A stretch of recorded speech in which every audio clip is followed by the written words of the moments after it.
కాపు సామాజిక వర్గ హక్కుల పోరాటంలోనూ చెరగని ముద్ర వేసిన ప్రముఖ నేత ముద్రగడ పద్మనాభం ఇక లేరు. గత కొంతకాలంగా శ్వాసకోశ సంబంధిత సమస్యలతో బాధపడుతున్న ఆయన హైదరాబాద్లోని సింధు ఆసుపత్రిలో చికిత్స పొందుతూ కన్నుమూశారు. ఆయన మరణంతో కాపు సమాజం శోక సముద్రంలో మునిగిపోయింది. ఎలాంటి విమర్శలు వచ్చినా సరే పట్టు వదలని విక్రమార్కుడిలా తన పంతాన్ని నెగ్గించుకునే ఒక విలక్షణమైన రాజకీయ నేత అధ్యాయం ముగిసింది.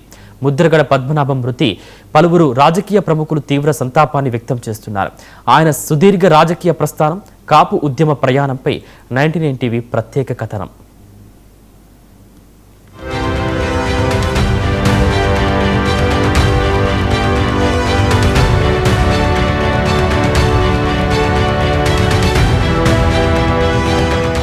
ముద్రగడ పద్మనాభం ఆంధ్రప్రదేశ్ రాష్ట్రంలోని తూర్పు గోదావరి జిల్లా కిర్లంపూడిలో జన్మించారు. ఆయనకు రాజకీయాలు వారసత్వంగానే అబ్బాయి. ముద్రగడ తండ్రి వీరరాఘవరావు ప్రత్తిపాడు శాసనసభ్యుడిగా 1962, 1967 ఎన్నికల్లో విజయం సాధించి ఆ ప్రాంతంలో మంచి గుర్తింపు తెచ్చుకున్నారు.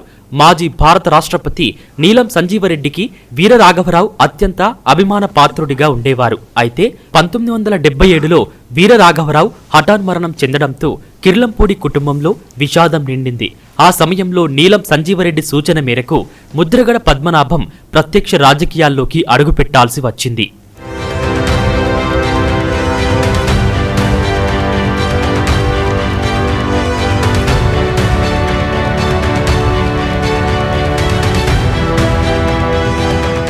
నీలం సంజీవరెడ్డి సలహా ప్రకారమే 1978లో జరిగిన శాసనసభ ఎన్నికల్లో ముద్రగడ పద్మనాభం జనతా పార్టీ అభ్యర్థిగా ప్రత్తిపాడు నియోజకవర్గం నుంచి తొలిసారి బరిలోకి దిగి ఘన విజయం సాధించారు. స్థానిక గిరిజనులు, నిరుపేద బీసీలు పద్మనాభంలో అతని తండ్రి వీరరాఘవను చూసుకుని నీరాజనాలు పలికారు.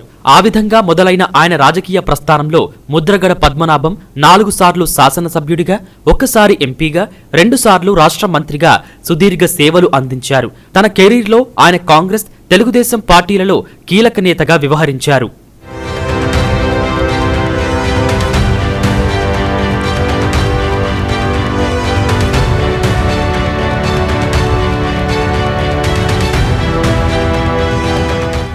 ముద్రగడ రాజకీయ జీవితంలో ఎన్నో ఆరోహణలు, అవరోహణలు ఉన్నాయి. 1995లో జరిగిన అసెంబ్లీ ఎన్నికల్లో ఆయన ఓటమి చవిచూశారు. ఆ సమయంలో తీవ్ర రాజకీయ నిర్వేదానికి లోనైన ఆయన జన్మలో ప్రత్తిపాడు నియోజకవర్గం నుంచి పోటీ చేయనని సంచలన ప్రకటన చేశారు. ఆ తర్వాత 2009 ఎన్నికల సమయంలో అప్పటి ముఖ్యమంత్రి వైఎస్ రాజశేఖర్ రెడ్డి ఆయనను పిలిచి ప్రత్తిపాడు నుంచి పోటీ చేయాలని కోరారు. కానీ తన మాటకు కట్టుబడిన ముద్రగడ ప్రత్తిపాడు నుంచి కాకుండా కాపు ఓటర్లు అధికంగా గల పిఠాపురం నుంచి పోటీ చేసి ఓడిపోయారు. ఆ తర్వాత 2014లో మళ్లీ స్వతంత్ర అభ్యర్థిగా ప్రత్తిపాడు నుంచి బరిలోకి దిగినప్పటికీ ఓటమి తప్పలేదు.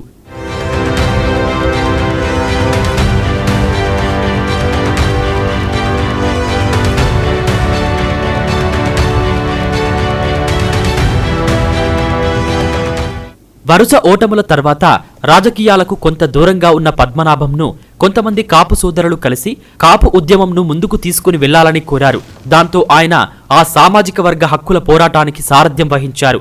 నిజానికి 1988లోనే ఆయన పెద్ద కాపు నాయకుడిగా ఎదిగారు. నాడు ఓ ఘటనకు సంబంధించి పద్మనాభం అనుచరులైన కొంతమంది దళిత, బీసీ యువకులను ఉత్తరకంచి పోలీసులు అరెస్టు చేశారు.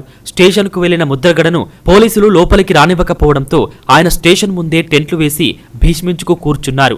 5 రోజులు గడిచినా ప్రభుత్వంలో చలనం లేకపోవడంతో ఆమరణ దీక్ష ప్రకటించారు. దీంతో కోనసీమతో పాటు జిల్లా వ్యాప్తంగా వందలాది మంది కాపులు ఉత్తరకంచికి తరలివచ్చారు. చివరకు అప్పటి ముఖ్యమంత్రి ఎన్టీ రామారావు స్పందించి యువకులను బేషరతుగా విడుదల చేయించాల్సి వచ్చింది.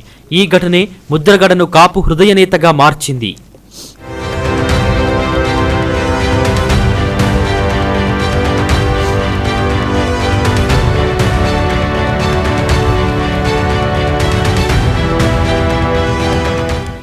ఆ తర్వాత 1994లో కాపుల రిజర్వేషన్ల కోసం ముద్రగడ నిరాహార దీక్ష చేయగా అప్పటి సీఎం కోట్ల విజయభాస్కర్ రెడ్డి కాపు విద్యార్థులకు ఆర్థిక ప్రయోజనాలు కల్పిస్తూ జీవో నెంబర్ 30 జారీ చేశారు. అయితే ఆ జీవోపై కోర్టు స్టే ఇచ్చింది.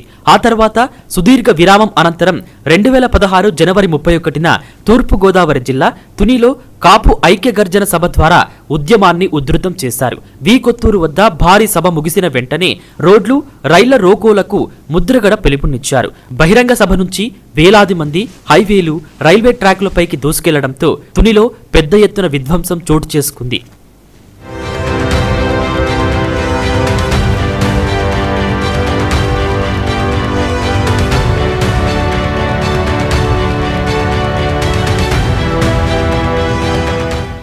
రెండు 2014 నుండి కొంతకాలం ఏ పార్టీలోనూ చేరకుండా ఉన్న ముద్రగడ 2024 సార్వత్రిక ఎన్నికల సమయంలో మార్చి 16న వైసీపీ గూటికి చేరారు.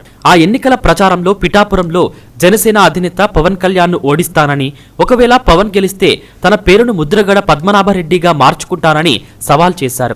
ఎన్నికల్లో పవన్ గెలవడంతో తన మాటకు కట్టుబడి ఆయన తన పేరును అధికారికంగా ముద్రగడ పద్మనాభరెడ్డిగా మార్చుకున్నారు. చివరకు వైసీపీలో ఉండగానే శ్వాసకోశ సమస్యలతో బాధపడుతూ హైదరాబాద్ సింధు ఆసుపత్రిలో ఆయన కన్నుమూశారు. ఆయన భౌతికంగా మన మధ్య లేకపోయినా కాపు జాతికి ఆయన అందించిన పోరాట సేవలు, పంతం వీడని విలక్షణ నైజం ఆంధ్రప్రదేశ్ రాజకీయ చరిత్రలో ఎప్పటికీ నిలిచిపోతాయి.